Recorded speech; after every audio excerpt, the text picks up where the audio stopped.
तमिलनाडु में डीएमके कांग्रेस गठबंधन सरकार गिर गई है।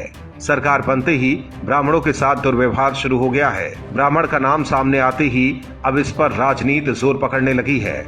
मामला चेन्नई के एक स्कूल से जुड़ा है, जहां स्टूडेंट्स ने ऑनलाइन क्लास ले रहे एक टीचर के खिलाफ अभद्रता का आरोप लगाया है। इस मामले को पहले डीएमके की सांसद कनिमोझी ने उठाया था और आरोपियों के खिलाफ कार्रवाई की मांग की थी। वहीं अब इस मामले में बीजेपी सांसद सुब्रमण्यम स्वामी भी कूद गए हैं। उन्होंने कहा है कि एक टीचर की वजह से पूरे स्कूल प्रबंधन, जिसे ब्राह्मण चलाते हैं, उनको परेशान किया जा रहा है और उन्हें स्कूल के बचाव में कूदना होगा।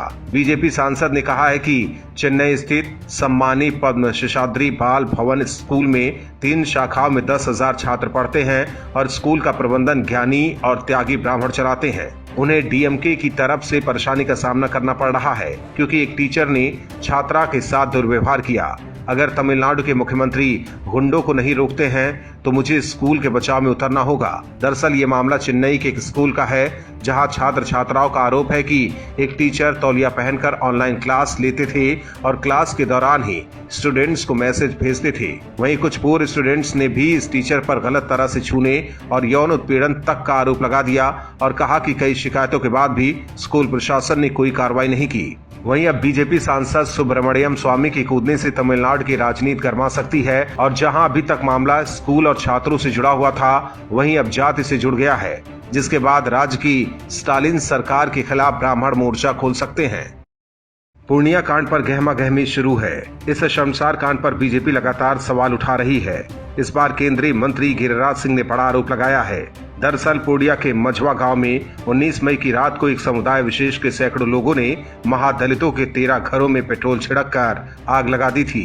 मौके पर मौजूद चौकीदार दिनेश को भी पीटा गया और उनकी बाइक जला दी गई। वहीं महिलाओं के साथ छेड़खानी और मारपीट भी की गई थी। गिरिराज सिंह का आरोप है कि उस क्षेत्र के विधायक ओवैसी की पार्टी AIMIM से है। पार्टी चुनाव लड़ती है और जिन्ना के सिद्धांतों पर चलती है।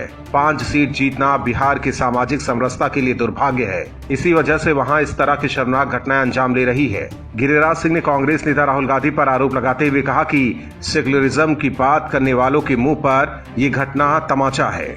उन्होंने कहा कि पूर्णिया और किशनगंज से लेकर पश्चिम बंगाल, असम तक ये चिकन नेक की बात करते हैं। गिरिराज ने आगे कहा कि शर्जील इमाम ने कहा था चिकन नेक काट देंगे और ये बहुत बड़ी घटना है। अगर मुसलमानों के साथ इस तरह की घटना हो गई होती तो राहुल गांधी जैसे लोग पहुंच जाते।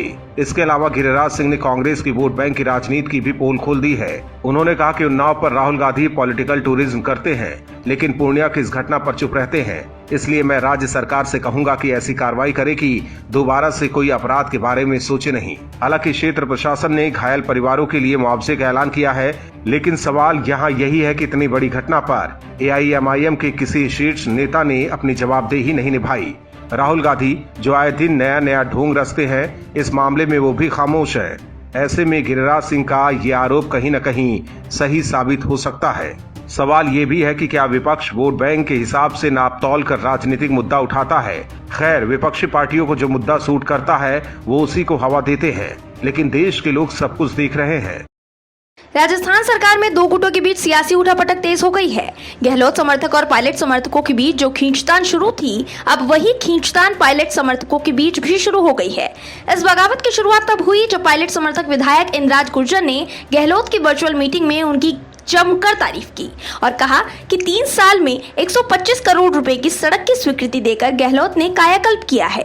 इस दौरान प्रदेश के विकास और कोविड मैनेजमेंट को लेकर विधायक ने गहलोत को श्रेय दिया, लेकिन पायलट का नाम तक नहीं लिया। इस बात से पायलट समर्थक नाराज हो गए और उन्होंने हंगामा शुरू कर दिया। इस पर गुर्जर ने दिन में आपसी बातचीत व इंटरनेट मीडिया पर सफाई देते हुए कहा कि मेरे नेता और मेरा अभिमान पायलट है, मैं साथ हूं और रहूंगा। उन्होंने कहा कि पायलट की वजह से ही वो विधानसभा में पहुंचे हैं। राजनीति में मुझे स्थापित करने और मेरे बुरे वक्त में हाथ पकड़कर आगे बढ़ाने वाले सचिन पायलट मेरे नेता और मार्गदर्शक हैं। किसी को भी सच पर शक करने की जरूरत नहीं है। पायलट समर्थक विधायक की ऐसे पलटी मारने से साफ है कि सचिन पायलट अब गहलोत के खिलाफ मोर्चा खोल सकते हैं, क्योंकि पायलट की वापसी के बाद ना तो उन्हें कैबिनेट में जगह दी गई है और ना ही पार्टी में कोई पद मिला है। आपको बता दें कि राजस्थान में पायलट समर्थकों की दिली इच्छा है कि पायलट ही मुख्यमंत्री या कांग्रेस में एक अहम पद के हकदार हों, लेकिन गहलोत के रहते ऐसा होने से रहा, क्योंकि पार्टी हाईकमान को गहलोत के काम में वो विकास नजर आया है जिसे देखने के बाद किसी और को मुख्यमंत्री का पद सौंपना नामुमकिन होगा। लेकिन फिर भी इस मनमुटाव से राजस्थान की राजनीति में आए दिन भूचाल आता रहता है और जल्द खत्म होने की संभावना नहीं बन रही। पश्चिम बंगाल में मोदी सरकार टीएमसी और ममता बनर्जी की तानाशाही खत्म करने की तैयारी कर रही है। बंगाल में मोदी सरकार टीएमसी की गुंडागर्दी खत्म कर सकती है। सत्ता पर बैठी ममता बनर्जी को मोदी सरकार बहुत बड़ा झटका देने वाली है। एक खबर के मुताबिक जम्मू कश्मीर की तरह पश्चिम बंगाल को भी 3 हिस्सों में बांटने की तैयारी चल रही है। विभाजन की योजनाओं पर काम बहुत तेजी से चल रहा है। दक्षिण हिस्से को पश्चिम बंगाल कहा जाएगा।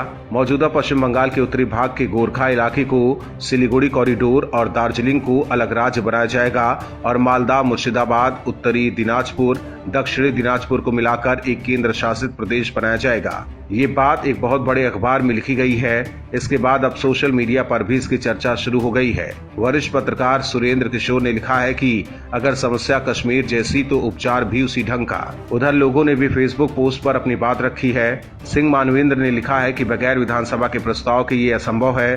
दीदी ये प्रस्ताव कभी नहीं भेजेंगी। पत्रकार ओम प्रकाश ने टिप्पणी की है कि देखना है कि केंद्र सरकार सफल होती है या नहीं, क्योंकि संवैधानिक अधिकार अगर संसद के पास है तो सड़कों को लोगों से पाट देने की कुव्वत ममता बनर्जी के पास भी है। हालांकि ये बात अखबार में लिखी गई है। अभी तक इस पर राजनीतिक पार्टियों ने कुछ भी नहीं कहा है। वहीं अगर केंद्र सरकार कश्मीर की तरह बंगाल के विभाजन के बारे में सोच रही है तो ममता बनर्जी के लिए बहुत बड़ा झटका होगा।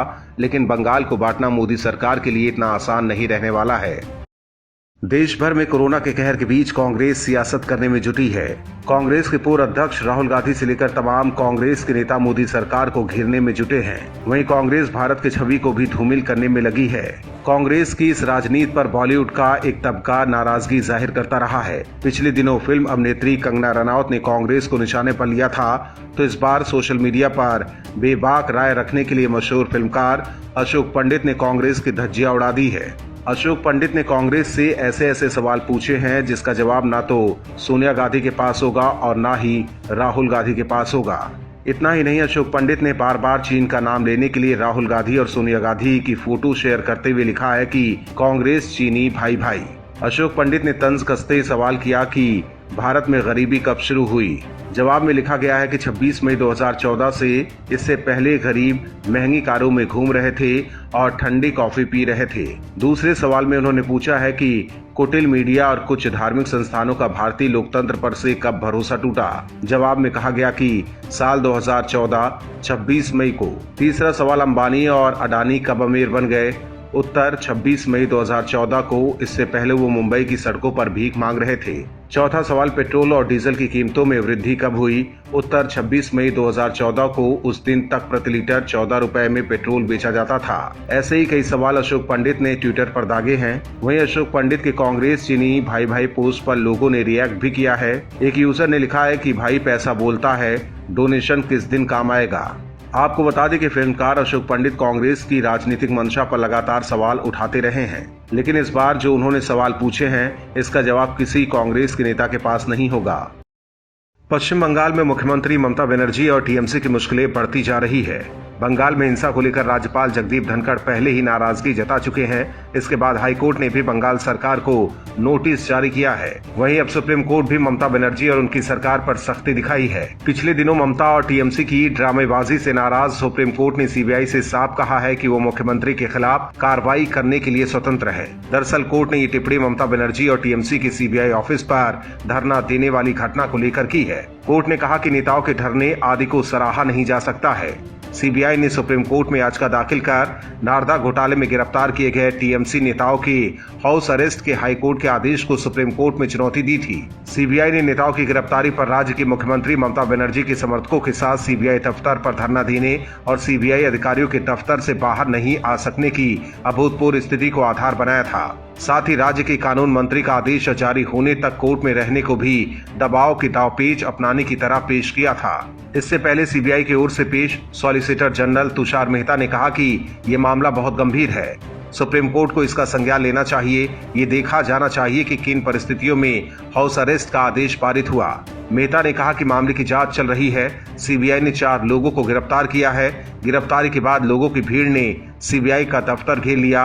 इससे पहले नारदा घोटाले में टीएमसी नेताओं की गिरफ्तारी पर ममता बनर्जी बुरी तरह भड़क गई थी और ऐसा पहली बार हुआ जब करप्शन के खेल में फंसे नेताओं को बचाने के लिए किसी राज्य के मुख्यमंत्री सीबीआई ऑफिस पर धरना देने पहुंची हो। वहीं सुप्रीम कोर्ट की अहम टिप्पणी ममता बनर्जी के लिए किसी झटके से कम नहीं है। Bureau report OMH news. और भी वीडियोस देखने के लिए चैनल को सब्सक्राइब करें और बेल आइकन को दबाएं।